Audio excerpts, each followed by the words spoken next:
You on? Okay, it says we're live. It's alive. It's alive. I wasn't sure. The last interview I did, I kept hitting record and it kept saying, "We're busy. Try again in like 30 to 60 seconds." And when I first saw it, I thought it said 30 to 60 minutes and I freaked out. Yeah, that'd be just a tiny bit. It's like, yeah, because we're on a schedule here, people. Yeah. Chop. All right, so we are here. Obviously, we've done the horror recs from horror authors for the last 2 years in a row, and we decided to stretch our little wings, and we're going to do romance recs from romance authors just in time for Valentine's Day. And don't be scared; you're not going to have to take romance recommendations just from us two old guys. We do have some actual romance authors that are going to chime in too. We have some videos to show. And then I was thinking, just so I don't think we're going to have a lot of crossovers on this one, but did you want to do, I've got 6 videos. Did you want to do the videos first and then we'll talk about it and see what's left? Yeah. Whatever you want to do is fine with me. Cool. I have a feeling they probably won't get mine, but it'll be cool if they did. Yeah. I don't think anybody's going to get mine either. Well, I've seen the videos. I know nobody picked any of mine. So. Well, there's two that I've got, but that I think that might be crossed over and somebody else might pick, but probably not. Gotcha. I think part of it's going to depend. I think I have a lot of indie or newer authors, so they're kind of leaning towards some of those indie and newer. Oh well, maybe one, yeah. Maybe one. I don't think there was any fourth wings in this list. Well, no, I didn't. Yeah, I didn't go for that either. Oh, sorry, I gotta turn off my email alert because my work email still goes even though I'm not working. I turned off my team. I closed down Teams too, so it'll. That's a good idea. Yeah. Well, the work email I just get spam because I work for a university, so you get these people like, "Oh, you want to use our new product?" And I'm like, "You're barking up the wrong tree. I don't buy that stuff." Hey, I just looked at Instagram and apparently Jennifer Aniston just followed me one of her super private accounts that her manager doesn't know about. So. Wow. Gotta love those spam bots. Yeah, Jennifer Aniston, you said. Oh, wow. All right. So first up, I got Elise Wayland here. If I can remember how to do this. It's there. Add it. Oh, that's not what I wanted either. That's what I wanted. Black screen. It's coming. Hey everyone, my name is Elise Wayland. I'm the author of Rivals to Lovers, and I'm here to drop some wonderful book recommendations for Valentine's Day. Whether this is your first time picking up a romance read or you're a longtime reader, I think you'll enjoy some of these picks that I have for you. First, since it is Valentine's Day, I have a couple of wedding-related specific book recommendations. The first is Never Planned on You by Lindsay Hammeroff. It is about a wedding planner who is extremely off the cuff often. She got a surprise tattoo in London with a random guy on a whim. And when she happens to meet up with him again while she's on a gig, while he's the groom, sparks fly. Turns out it's a marriage of convenience. What happens after that, you'll have to see. Speaking of weddings, I'm obsessed with this particular one. It's called Do You Take This Man? It's by Denise Williams. She is a divorce attorney and he is an event planner, and their lives intersect in some pretty spicy, wonderful ways. The banter in this one is fantastic. She's kind of a little bit more ambitious heroine, which I really love. The banter is really, really good. I think this is my favorite of Denise Williams's books. If you're not in the mood for a wedding themed book, and in fact, if you want to do a holiday that isn't a lot like Valentine's Day, may I recommend Ghost Business by Jen DeLuca. So Ghost Business is about 2 rival ghost hunt tours that are competing against one another. It's a Rivals to Lovers. It's a small town. If you enjoy this one, there's another one in the series, and I think they're both extremely delightful. She just writes some of the best banter and some of the characters that I love the best. Next, quick recommendation here. If you want a road trip romance, cannot recommend this one more. Every Step She Takes by Allison Cochran. This one is about unexpected feelings and traveling. If you want a book that will feel like you're going on a trip, this is the one to pick up. Kennedy Ryan is the queen of romance that will make you laugh, break your heart, make you feel all the feelings. I'm obsessed with this whole series, but pick this one up first, I think. It's a second chance romance. It's about marriage. It's about fighting for the one that you love. Speaking of fighting, a really fun read as well is by Jessie Sutanto. It's Worth Fighting For, and this is a Mulan retelling, as if you couldn't enjoy a book more. So I would recommend any or all of these books, or even pick up my own. My book is Rivals to Lovers, and it's available anywhere books are sold. It's about two competing romance authors. Not romance authors. They are literary fiction authors who end up falling for each other while competing for the same book deal. All right. Well, thanks so much for considering, and let me know what you end up reading. You can find me on Instagram at Elise Wayland. Yeah, tell me which books you're picking up this Valentine's Day. All right. So yeah, I got to actually meet Elise Wayland, and then she mentioned Elise Wayland, Denise Williams. Mm-hmm. I don't think that's right. I think I'm getting their second name wrong. But they were actually both in town in Omaha, and that's when I got to meet her. So that was kind of fun because that was like watching it for the first time because she was the first one that recorded for this, and it's been a long time since I watched that video. I forgot every book that was on that, except her, of course. Yeah. So that's pretty funny. All right, but yeah, that was fun. Let me go ahead and so number 2. Yep, if I don't remove these from the studio and I keep adding them, it eventually runs out. So I've just learned to kick one out and then add the next one. I see. Keep it going. Keep it rolling. I numbered them this time so I wouldn't get confused. Hi, everyone. My name is Kamilah Cole, and I am the author of the young adult fantasy So Let Them Burn and This Ends in Embers, which together form the Divine Traders duology. And I am also the author of the upcoming adult dark academia romantic fantasy and Arcane Inheritance. And I am here to recommend one of my own books and then to recommend a different romance book. So obviously, when it comes to recommending one of my own books, I am recommending an Arcane Inheritance. This is the paperback deluxe edition with the sprayed edges. An Arcane Inheritance is my adult debut. It is about a girl who, she's 21. She is a late freshman attending a fictional Ivy League university, and then she discovers a tattoo on the back of her neck that she does not remember getting that just says remember, and she has to team up with the school's surly golden boy in order to figure out who has tampered with her memories and her reality and what they stand to gain from keeping her in ignorance. It is also hands down the most romantic book I have ever written. The Divine Traders duology is a YA. It is a fantasy with 2 romantic subplots, but an Arcane Inheritance is the kind of book where the romance between the 2 characters is absolutely integral to the way the plot, unfolds. So my recommendation for people looking for romance among my catalog, check out an Arcane Inheritance and get the deluxe paperback because edges. And then as far as recommending somebody else's book, I'm going to go young adult for this one and recommend Deadly Ever After, which is a debut fairy tale type story by Brittany Johnson, and it is sapphic, which is one of my favorite kinds of romance, about these 2 girls who, they were both killed, and in order to come back to life, they need to find true love's kiss, but if they kiss the wrong person, then they will die permanently. It is cool. It is amazing. It features Black girls in ball gowns. It features, questions about love and adventure and identity. And it just came out this year. I do not think it got even near the amount of buzz it deserves. And I really hope that you check it out. So that is Deadly Ever After by Brittany Johnson, a young adult fairy tale romance. And an Arcane Inheritance by me, which comes out December 30th, 2025. I hope you check it out. All right. So first of all, let me say that that little snippet there does not do justice to just how much energy Kamilah Cole has. I had fun talking to her.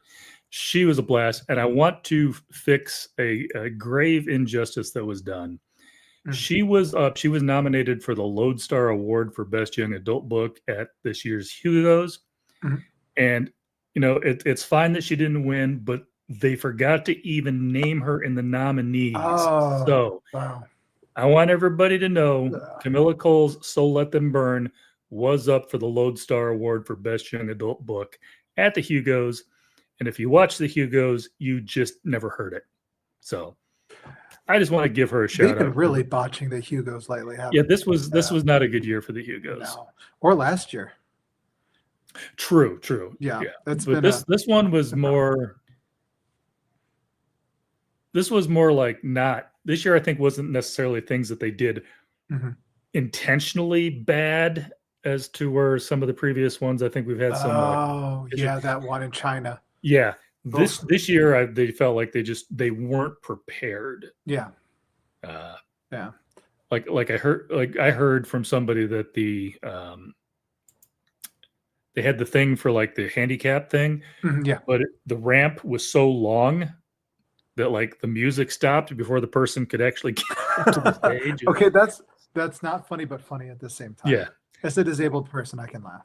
Yeah, exactly. And I just want to give a shout out to Joyce, who's hanging out in the chat. Appreciate you. Hello. All right. I like that they're given like a lot of indie small press and and self-published some love, because lately I've been trying to like myself personally, I've been so jaded with what's coming out like in the big five that I've been trying to dive more into get more unique stuff. So nice. I'll be taking down names. All right. And then I got one more person that I met while I was at World Good afternoon. I am Dana Bell. I am a science fiction, fantasy, horror, and believe it or not, a paranormal romance writer. Under paranormal romance, I write as Belle Blue Cat. I do have a wonderful local author named Robin D. Owens. I actually know her personally. And she has this lovely series. It's called the Celtica series. The premise behind it is that these folks left Earth during a very troubled time. They went off and landed or colonized on another planet. And they adopted I believe it's the Celtic religion and beliefs. The major families were all named after trees. It's an absolutely fascinating series. She's a little spicy for those of you who like the spice. I have a couple of her books. And just for clarification, I did ask her permission. I felt it was a very professional thing to do, particularly since I know her. So I'm going to show you a couple of her books. Her very first book, which she gave to me years ago, and I only got around to reading it a couple years ago, is called Heartmate. Very good book. I've already read this one. And I just recently picked up Heart Quest, which I haven't read yet, and I'm looking forward to reading it. And technically she's considered a paranormal romance writer because it is placed on another planet. Anything that has alien or another planet, it's actually considered paranormal romance. Don't ask me why. That's just kind of one of the rules of the genre. I write, quite honestly, vampires. I'm not going to lie. They're my favorite. And to practice, I wrote fan fiction. Got some lovely fan fiction on there where I'm like, let's turn some well-known character into a vampire, see what happens. I tend to write a lot of cross-genre. And don't ask me why I do that, but I do. Well, I learned how to do it in fan fiction. Let's cross this, this, and this. Oh, and while we're at it, let's add this, this, this, this, and this. Most only across 2 universes, I go multi. Very bad habit, but it works. Don't ask me why it works. When I write actual paranormal romance, as I said earlier, I do write vampires. I do have some short work on Amazon. And again, that's under Belle Blue Cat, and it's spelled B-E-L-L-E. And the last name is Blue Cat, B-L-U-K-A-T. And a funny story how I came up with that. I had a brush. In fact, the brush is right here. If I can get it out. That had this blue cat on it. That's how I came up with the last name for my pen name. One of my favorites that happens to be online is Bound by Blood. It's my favorite for a lot of reasons. Part of it is both the couple are in their 40s. I know most people write 20s, 30s. I like to play and go older because there's a lot of older readers who are looking for romance in their age group. So these two were in their 40s. She got turned into a vampire kind of against her will because they couldn't wipe her memory. She meets one of the vampire leaders, and it just kind of goes from there.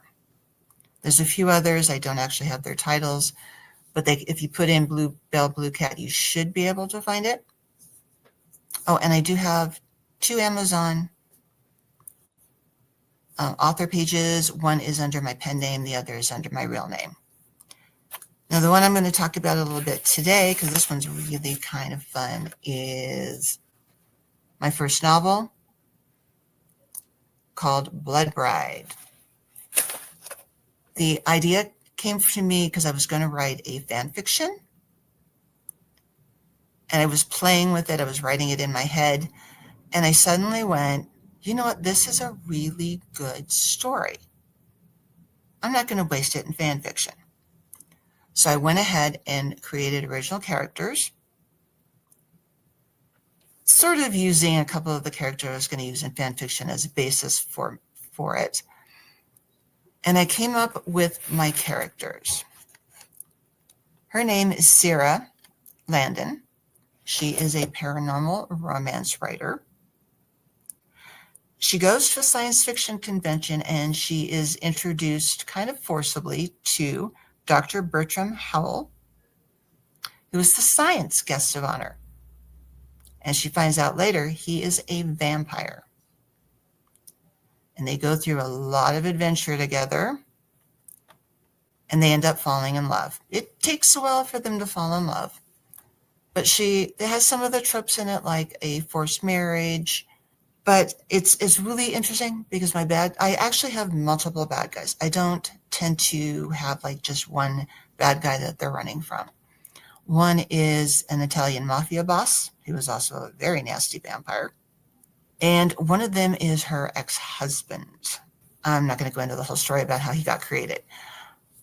And it just kind of goes from there. And we meet some very, very old vampires. They are the elders who run this society. Everything goes through the elders. You get in a lot of trouble if you don't follow the elders. So I'm kind of trying to think of what I can share with you because I don't want to ruin things because there's some fun surprises in here. There are 2 historical characters in here. One of them was our second president of the United States, and one of them is one of his actual cousins, who is, quite honestly, one of my ancestors. And they're all added into this mix. And all the stories are based in either places that I have lived or places that I have visited, because the story takes place in Denver, in Boston, which I have lived there, and also in a plantation house in Georgia. And I had fun with that one because all the plantation houses have alligators. So yes, there are gators in the story who play a very, very important part. If you are interested in purchasing my book or Ms. Owen's books, she has now got all her rights back and she's self-publishing. You can find them on Amazon. I am with a small press called Wolfsinger Publications.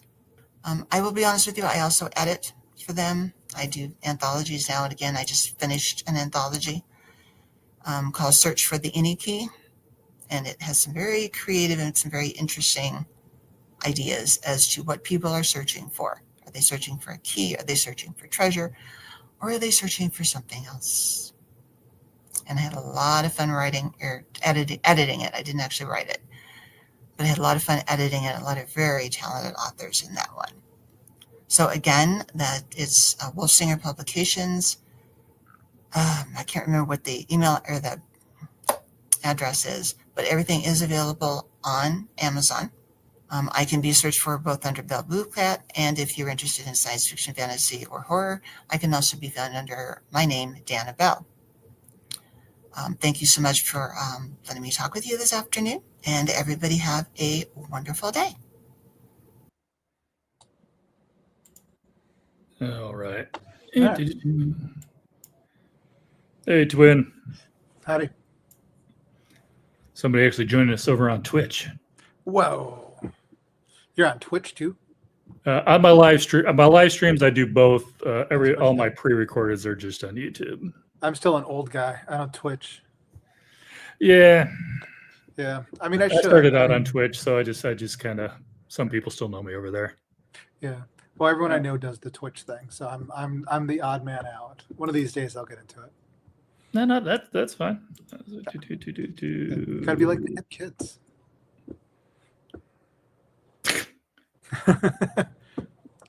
Yeah, okay.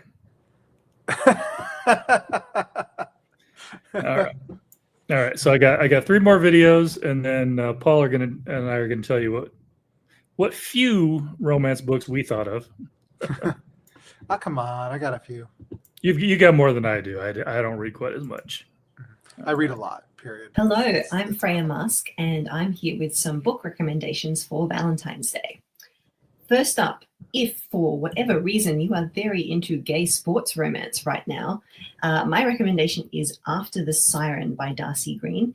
This is about Australian rules football. It's an Australian author, Australian romance, and it's a fantastic book. Another Rivals to Lovers book about a high-level player who has an appalling season and is looking for redemption in the next season on a new team, which is made a little bit more difficult by a very hot, annoying fellow player who wants to make his life miserable. This one has some really lovely queer found family, great team dynamics, great banter, and I really love the central romance between the 2 main characters. So if you think this might scratch your heated rivalry itch, I really encourage you to check it out. The next book I have is The View Was Exhausting by Michaela Clements and Anjali Datta. This is an older book. It's not a very recent release. But to me, this is the ultimate celebrity fake dating romance. So it's about a international movie star and the beautiful son of a millionaire who have been dating on and off, dating in front of the cameras as her career demands it. So they can control the narrative that they put out about her. And it's about the year when that all begins to fall apart. The narrative goes to pieces, but they are also maybe falling in love for real. I recommend this one if you like a really stylish, smart, sexy contemporary romance. I also recommend it for people who like maybe more literary commercial fiction and are thinking about dipping their toes into romance. This is a great place to start. I think the writing is incredible. Check it out. And finally, I will recommend of all my books, I think the best one for Valentine's Day is Sword Crossed. This one is a romance book about a young man who is about to get married to help save his family business to an old family friend when he has to hire a swordsman to stand at his wedding and defend the wedding, which is a tradition in their world. And all the things that happen once he starts coming into contact with the person he hires, who is also a con man. And if you like the wool industry, I've heard comments that there is too much wool industry in this. I disagree. Sexy sword fighting, adjusting someone's stance, and any kind of historical fiction that revolves around trade or arranged marriages, then I think you would really enjoy this one. So please check it out. All right, that was Freya Marske. And Nice.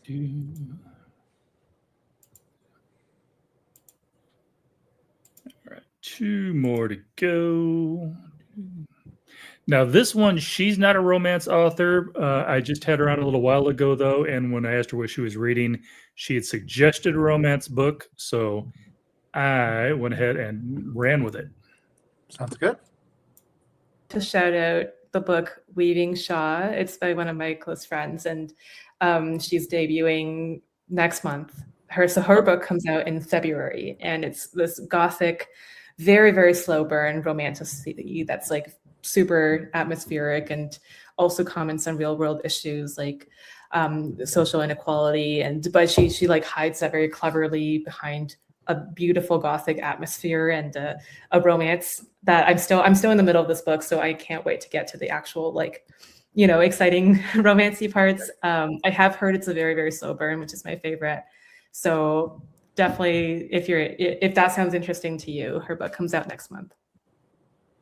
All right, and just a quick shout out. First of all, Shen Tao was an awesome guest. Second of all, her book keeps getting listed. It's called The Poet Empress, and it keeps getting kind of listed as a romance or romantasy type book. Interesting. It is not at all. Not. It is very much an Eastern fantasy. In fact, there's barely a drop of romance in the entire It's just book. the genre game. You know how it is. It is. It is. I just want people to pick it up though and enjoy it. So I want people who like fantasy books to pick up her book. Yeah. If I don't want somebody to think they're getting a romance and then get disappointed just because it wasn't what they thought it was. Yeah, which is the problem with playing that genre game. The book she mentioned sounds interesting to me, but I like my gothic atmospheres and stuff. So. It does. It does. Yeah. Hey, cool. And somebody's hopefully picking up The Poet Empress there. So nice. Yeah. Or actually, I wonder if you're talking about the. Oh my goodness, I forgot her. It was just on the screen too. Yeah. She's got one of those multi-part last names, and I don't have it memorized. I think the first name was Heba. Yeah. I probably butchered that. Sorry. All right, I got one more video, and here we go. Hi guys, my name is JJA Harwood, and I am the author of A Steep and Savage Path, amongst other books, and I'm here to give you some romance novel recommendations ahead of Valentine's Day. So I'm going to kick things off with Loverbirds by Leon Egan.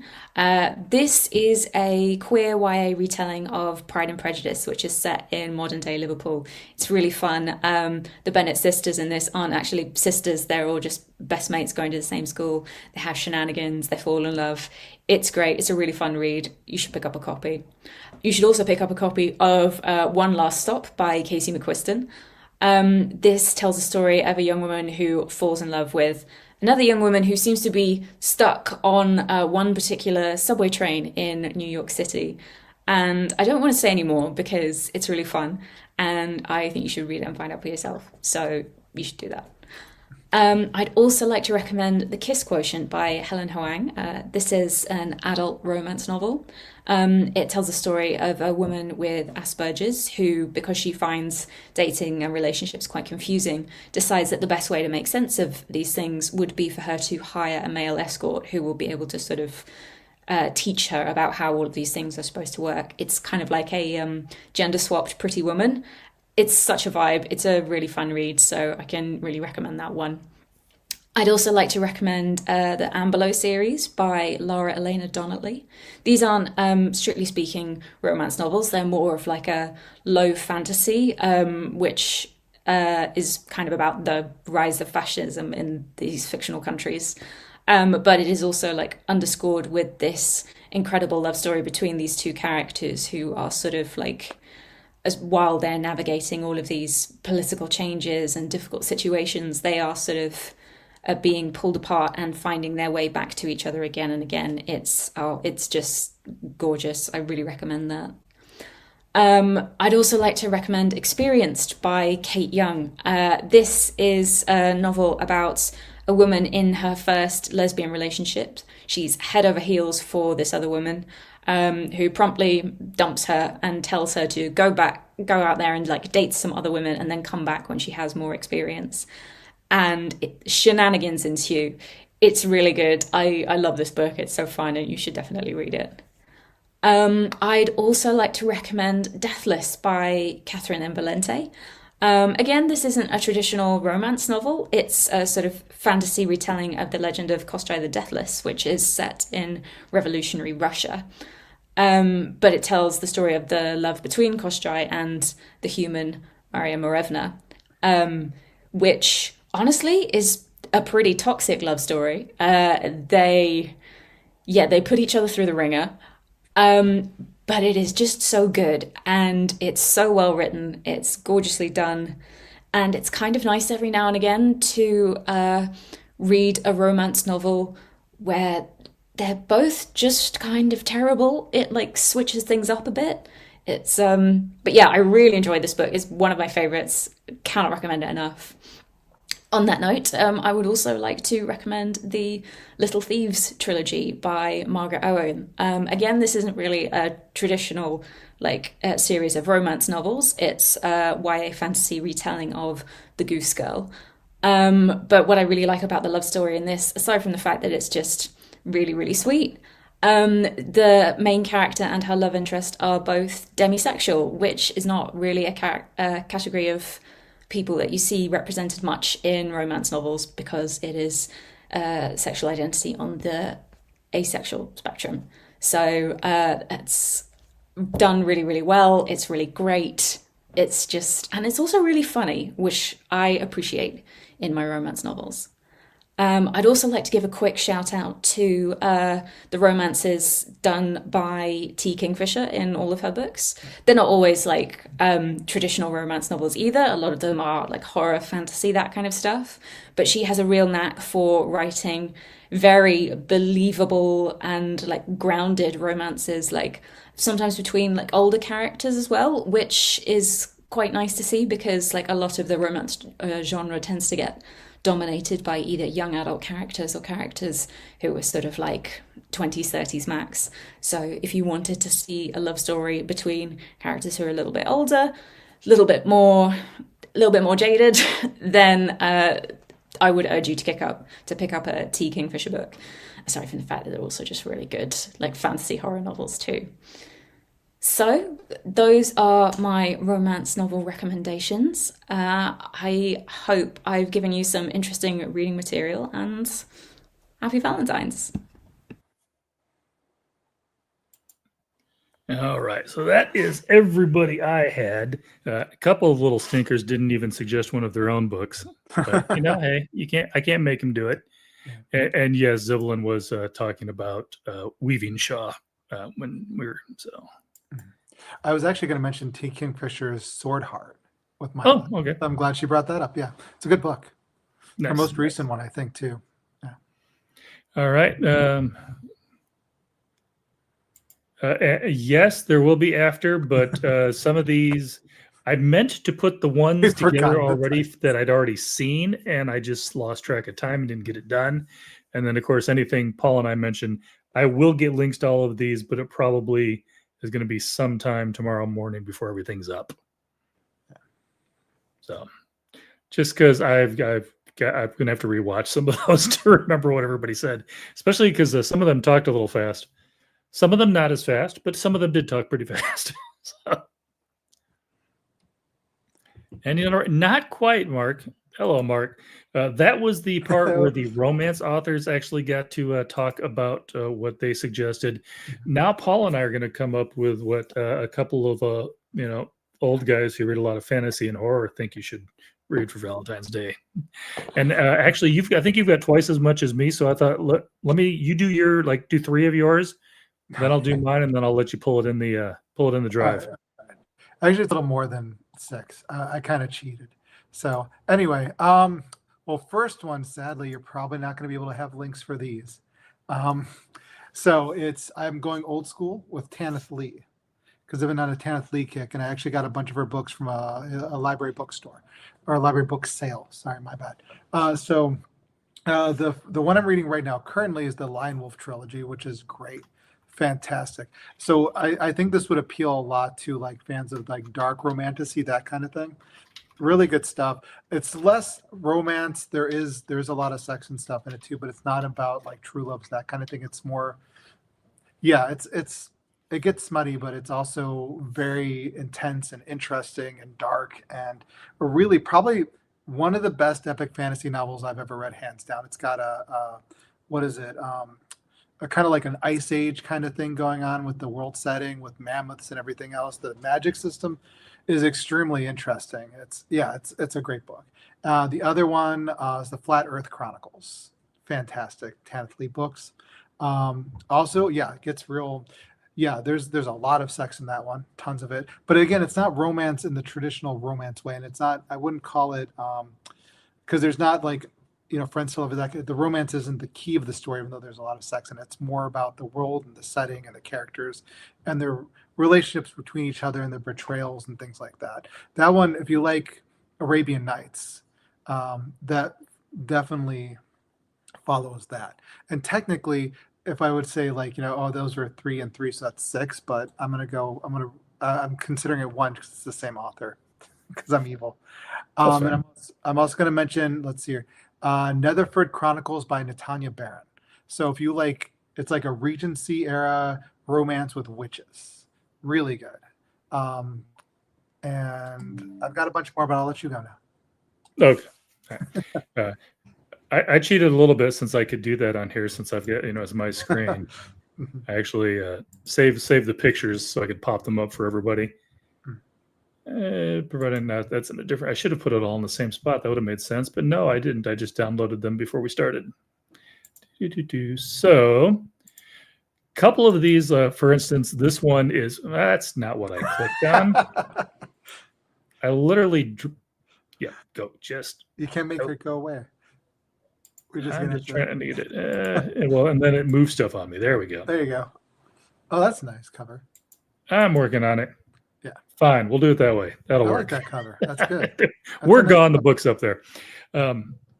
This book is not technically listed as a romance. I read this as an arc of quite a while ago, actually. But I feel like it really should be a romance. The gist on this one, after losing both their parents, Bristol Keats and her sisters struggle to stay afloat in their small, quiet town of Bowes Keep. When Bristol begins to receive letters from an aunt she's never heard of, who promises she can help, she reluctantly agrees to meet and discovers that everything she thought she knew about her family is a lie. Even her father might still be alive, not killed, but kidnapped by terrifying creatures to a whole other realm, the one he is from. Desperate to save her father and find the truth, Bristol journeys to the land of gods and fae and monsters. Pulled into a dangerous world of magic and intrigue, she makes a deadly bargain with the fae leader, Tagan, but what she doesn't know is that he's the one who drove her parents to live a life on the run, and he is just as determined as she is to find her father, dead or alive. Now, the interesting thing on this one to me is that is actually a very good synopsis of the book, but it is not the one that I think I would have gone with, simply because it does not tell you enough about just how much romance is in this book. And I love this book because I'm not a guy who reads for spice. I don't need the spicy. But this has a very much more believable love story. She's kind of forced into this situation where she has to be with him. And it's it's part of the whole political intrigue stuff that's going on in the background. But it never feels over the top. It's never, Stockholm syndrome or, he's very respectful, even though he's having to put her in this situation. So I really, really love the story. I need to get to book 2. I got to read the first one. Like I said, I got to read it early. And I don't normally read that type of book because I really feel like, even though it's not listed as romance, of all the books that I've seen sometimes that are listed as romance that shouldn't be, this one probably should be listed as romance. Definitely get the whole, fae realm stuff going on. But more so it does have that romance tinge to it. And a very respectful one, I thought. Another one I've got. See if I can do this one right this time. Hey, that's what I was going for. Winter Song. This is part 1 of a duology by S.J. Jones. Another one I need to get to book 2 on. The last night of the year, now the days of winter begin, and the Goblin King rides abroad searching for his bride. All her life, Liesel, I'm probably butchering that name. There's too many vowels and consonants that are not in the right order. Has heard tales of the beautiful, dangerous Goblin King. They've enraptured her mind, her spirit, and inspired her musical compositions. Now 18 and helping to run her family's inn, Liesel can't help but feel that her musical dreams and childhood fantasies are slipping away. But when her own sister is taken by the Goblin King, Liesel has no choice but to journey to the underground to save her. Drawn to the strange, captivating world she finds and the mysterious man who rules it, she soon faces an impossible decision, and with time and the old laws working against her, Liesel must discover who she is before her fate is sealed. Love this one. There's a lot of music and stuff that's written into this one as well. It's a very musical story. It's got the whole Goblin King not quite David Bowie from Labyrinth, but was also still a really, really good story. And again, there was no spice. She is another one where she's forced into a relationship. I use that term loosely at the beginning, but he never forces himself upon her. And so again, I'm not real big onto that kind of ones where they don't have any choice in the matter. But I love this one. I do need to get back to book 2. That one, I think, is listed. Some places do list it as a dark romance, but also some listed as just a fantasy. Because it's got the whole underworld going on, and it's ruled by goblins, and of course the Goblin King's the only nice one. The rest look like goblins. Oh, yeah. And then the last one. This is going to be a little bit weird, and I will explain to you why in a second. This is the one book on here that I would probably not read again, and yet I'm still going to suggest it to people, and I will tell you why in just a moment. That Time I Got Saved a Demon by Kimberly Lemming. I'll give you the quick thing on this one. All she wanted to do was live her life in peace, maybe get a cat, expand the family spice farm. Really anything that didn't involve going on an adventure where an orc might rip her face off. But they say the goddess has favorites, and if so, Sin is clearly not one of them. After Sin saves the demon Fallon in a wine-drunk stupor, Fallon reveals that all he really wants to do is kill an evil witch enslaving his people, and who can blame him? But now he's dragging Cinnamon along for the ride, whether she likes it or not. On the bright side, at least, he keeps burning off his shirt. Yes, this book is everything that you think it is. The reason, the part that I did not like it, I'll get to that in a second. The part of me that did not like it is this is a very, very spicy book. And it's not a romantic spicy book. There's just a lot of, shall we say, F-bombs going on. So not my normal take. Yeah. Kimberly Lemming's writing is so good. If you took the spice out of this, she gives me very Travis Baldry vibes, and I love Travis Baldry, which is why I was running with that one.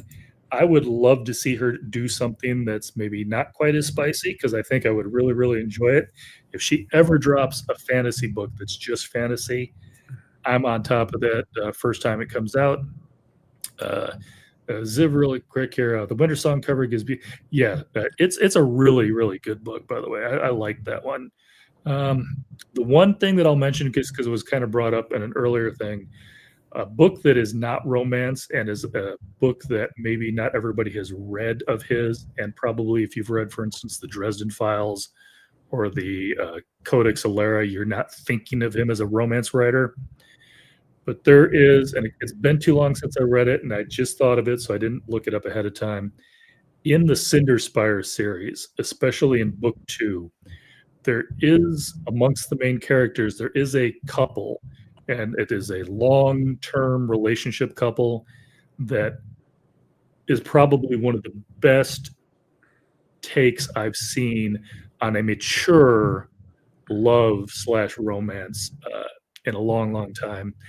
If you're just, if you didn't like the Dresden Files, or if that's all you've read of his, pick up the Cinderspires at some point. Excellent, excellent silk punk series, and maybe steampunk. It's hard to place. They do have flagships. I'm going to run it with steampunk, but anyhow, yeah. But yeah, that one's a really, really good one. But it's definitely not romance. It is fantasy. That makes sense. That's all I had for that. That was. Right. But if anybody has any suggestions in the chat, I'll throw those up at the end too. Okay. Well, here's some of my other ones. I came prepared. I told you.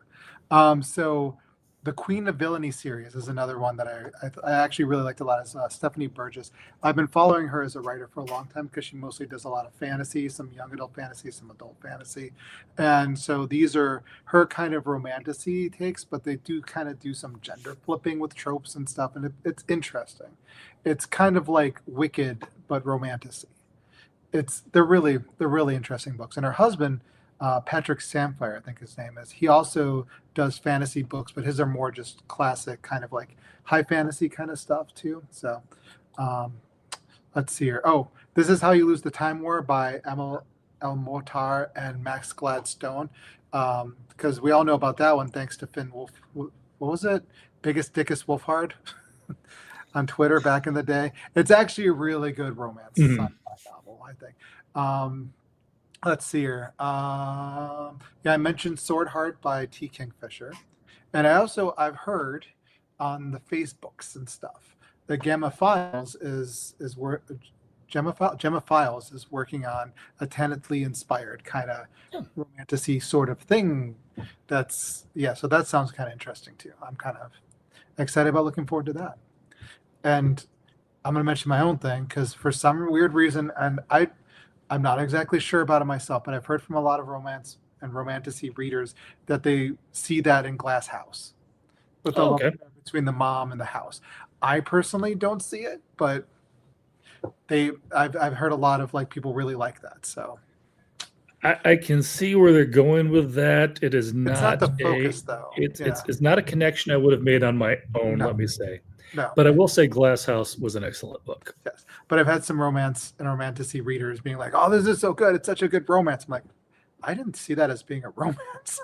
I saw that as being kind of a twisted, but hey, if they like it, that's the thing. Some people need a little slutty house in their romance, apparently. So that's very true. that house had issues. I mean, if it would have been the focus of the book, I would have probably agreed with them. But for me, the focus was more of there's a larger story going on there. Yeah, but I could see where maybe they picked up, especially if that's their type of book. They probably picked up on that thread more than. Oh yeah, which is fine. I mean, I think the average horror fan is probably not immediately going there. No, they're probably not. They're probably going to be like, ooh, this is twisted, and they're not going to go that way. So, but you never know. I'm definitely going to be picking up. I'll have to rewatch again to get the names, but that Tanith Lee book, because Tanith Lee's been one of those ones that's been on my radar forever, but I still haven't. I don't think I've read anything by her yet. Yeah. So she does deal with non-consensual sex a lot in her books, just so you're, which is something I personally don't like. But she doesn't. The way she does it, it doesn't bother me quite as much as some other people do it. She doesn't. It doesn't go into detail. Gotcha. It's not like draw. It's That helps. There are ways to handle rough topics without spelling everything out for you. Yeah, and she does come at it from a feminist perspective. I think what she's doing, because a lot of her stuff riffs on sword and sorcery. And so she's kind of taking the sword, because during the 70s and the 60s, a lot of the sword and sorcery, not Conan and not Farford and a few of the other ones, but a lot of the more junkier ones, rape was kind of that was something that just the main heroes did. And so I think she's turning that around and twisting that and showing that to be what it is from the female perspective. Club the woman over her head and drag her by her hair. She's yours. Yeah. Well, she takes the Nobody clipped that out of context, by the way. Yeah. But anyway, so she takes it from the woman's point of view in that situation and goes, no, that sucks. That sucks. And this is the trauma that they deal with. And so it's a very, So it's not, and it's, like I said before, the romance isn't the focus of the story. So it's kind of, I think it would appeal to romantic-y readers because of the spice and stuff in it, but it's not the focus of the story. Gotcha. Yeah. And then Ziv had a good one in here. I have not read Richard Kadri yet, but he's on my list. And I have read Contender Call because I had her on. So The Dead Take the A Train, I may have to check that out. Yeah, I've heard good things about that one. Yeah, I enjoyed that talk with cause a bit of a trip. I'll just say that. And I don't think she'll be upset by that either. She's definitely her own character. Which is fun. That's what you need in a writer. Yeah. I just wasn't ready when we were sitting there talking about, horror novels to have a conversation about pole dancing. I was not on my bingo card for that interview. So. Yeah. Well, just be glad I didn't bring up pole dancing to you. Well, Yeah.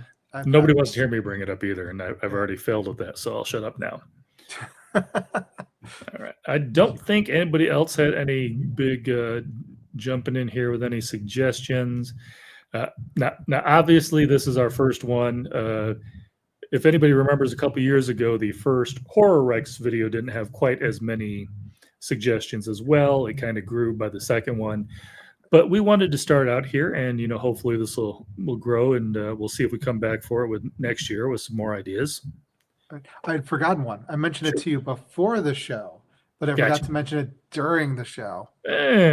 Yeah, that's Someone to Build a Nest In by John Wiswell. It's Yes. a beautiful ace romantasy novel. That's great. It's got bits of horror in it too, because the monster just might eat her, might not.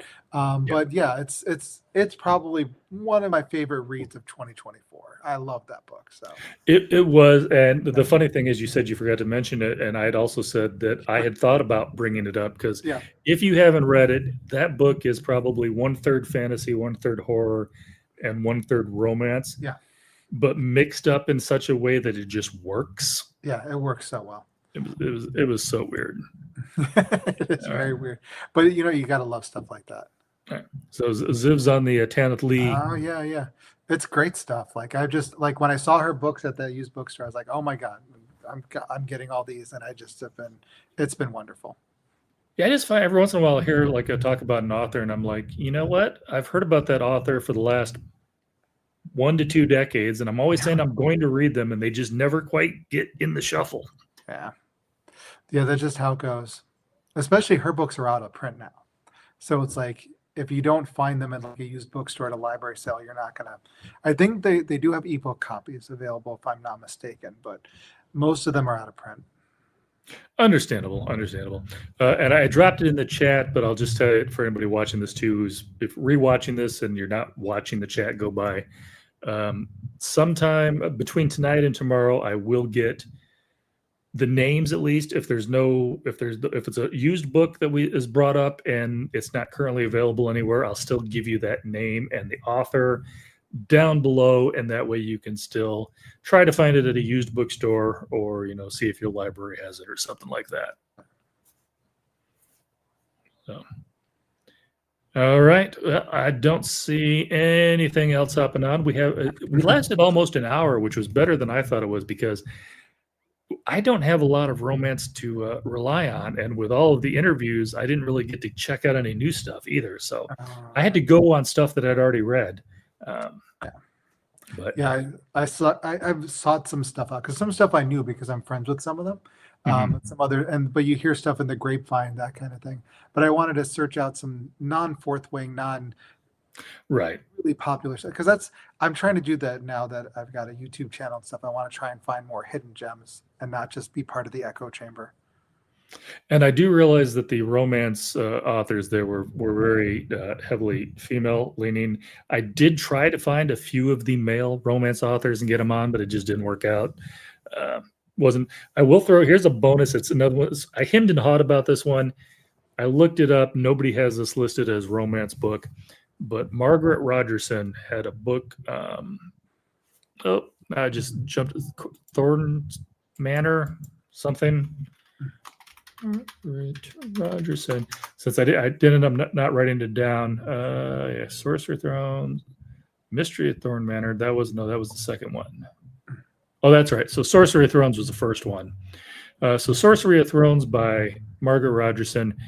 It has a tinge of romance in it that I thought was really kind of cool.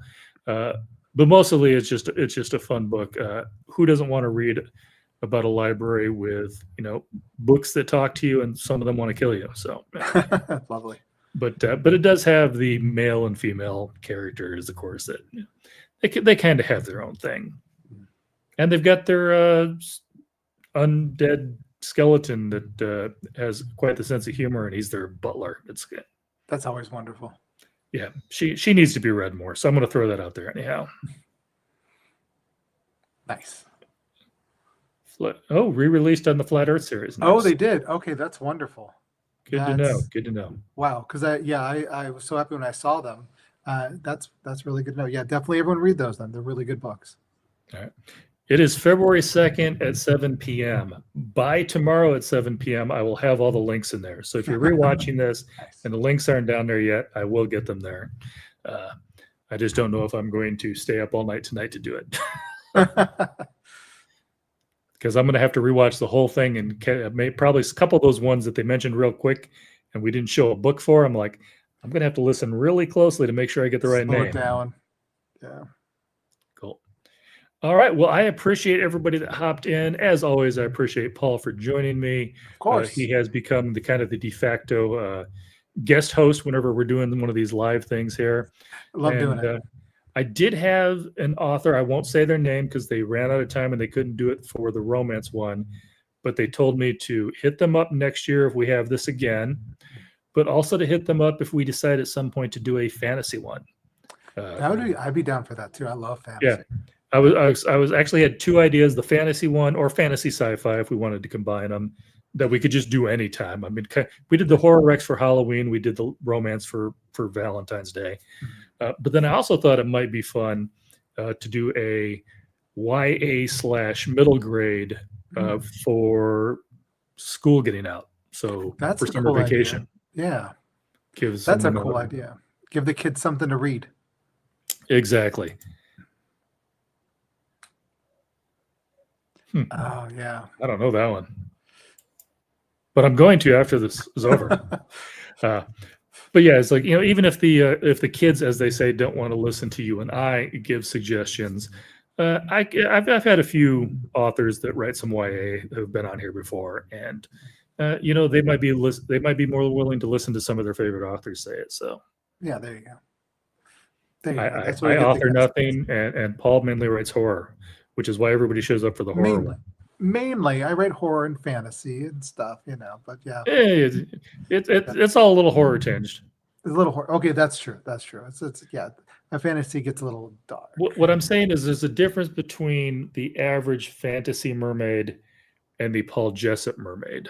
Oh yeah, that's fair. I will not deny that. They're fun. They're cannibals. Well, in your world, they are. Yeah, exactly. They should be. I mean, I don't think the sailors are like, oh, they're so cute. No, they feared them. Maybe. I'm just saying you don't do the Little Mermaid Disney version. That's all I'm saying about that. It's like the weird Polish movie, The Lure. Yeah, exactly. All right. But again, thank you, Paul. Appreciate you. Thanks, everybody. And we will get these links up. And we'll let you know when we're going to do another one of these things and, what genre we're going to cover. Sounds good. All right. Catch you later. See you guys.